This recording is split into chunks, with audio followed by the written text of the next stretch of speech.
Now, you actually got the disease early on. You recovered from it. Just talk us through the different stages and what they felt like. Yeah, so this particular virus, it happens in different stages, as you said. You get better before you get worse. So in my case, the first stage was I had the cold. Just a common cold. My nose was stuffy. I had ear problems, sinus problems, that sort of thing. But then you get better before you get worse. So I was getting better, and that's when I got hit with the flu. Now, I've had the flu half a dozen times, and this was probably the worst I've felt with that. It really was quite bad. It wasn't life-threatening, but I did feel terrible.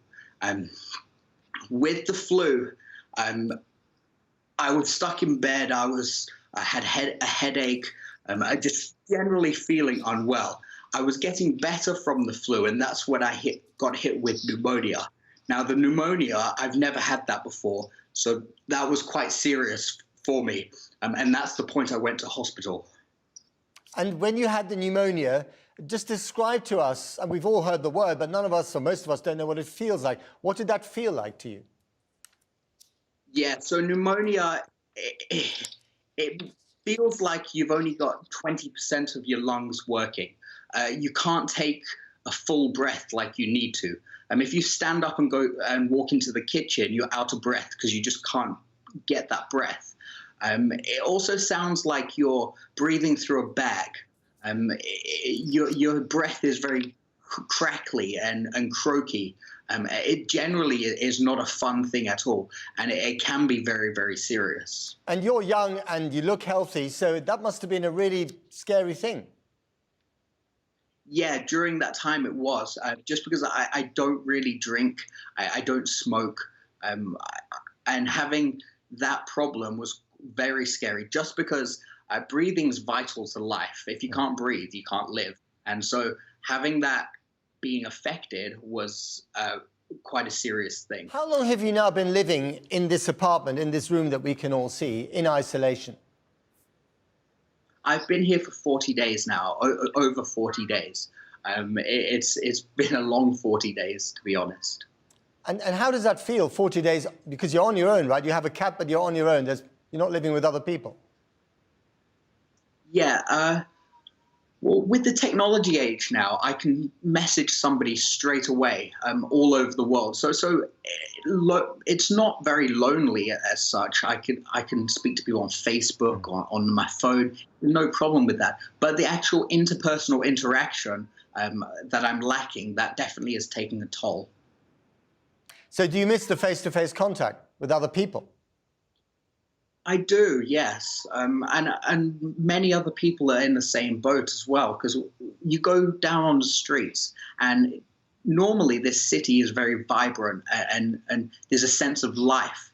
You go on the streets at night, there's people dancing, people singing, people with families, and at the moment there's just nothing like that. Anybody that you do see, they have a mask on, they're going to do something and they go straight home. There's no lingering, there's no groups of people chatting. It's quite sad, really. What about your mental health and the mental health of the people that you're communicating with in Wuhan? Mental health-wise, we're all in the same boat. There's nothing we can do about it, so there's no point us being down or being unhappy. It's just, it is what it is. It will be gone soon. We'll get over it.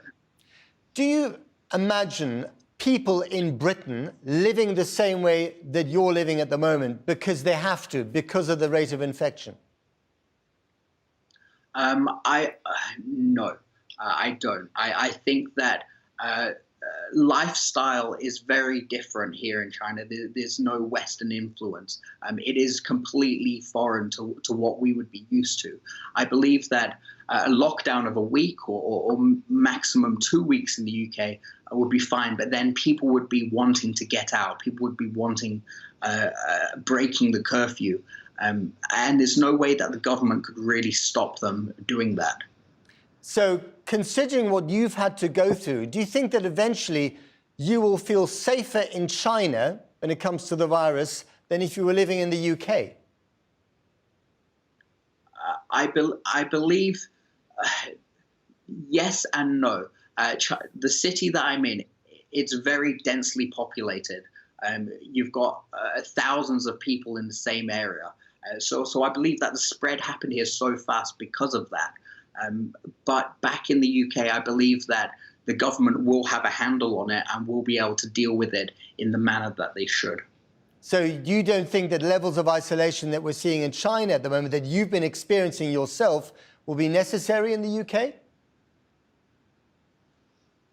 I believe that if the infection rates were to skyrocket, then those measures will have to be implemented, and it will be a case of people will have to go through some discomfort just to help everybody else. Finally, Connor, if we get to the same level of isolation that you're experiencing at the moment, what advice would you have? Yeah, my advice would be to have a lot of things that will keep you entertained, take up a hobby, learn a language. I would also advise that people don't panic. Panic doesn't help anybody. If there is an isolation crisis where everybody has to be isolated, they shouldn't think about themselves, but think about other people. If you are infected, don't go out, don't infect other people, stay at home, not because it's uncomfortable, but to protect the people around you. Have you done anything in the last month that you've always wanted to do but haven't found the time to do? Have you learned a language? Have you read a book that you haven't read before? Tell us. Yeah, I've read a fair few books. I have a Kindle, which is really handy. I've painted. I've never been good at painting, but I'm slowly learning.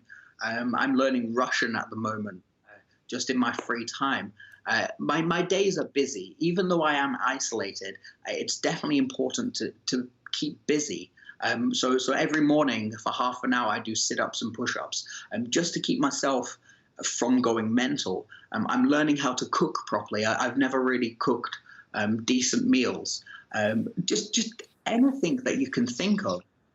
Make sure that whatever you're doing, you're interested in it and you want to do it. Sounds like you're the model citizen in the age of the virus. I wouldn't say that. There are many more people in this city that are doing the right thing and adhering to the rules.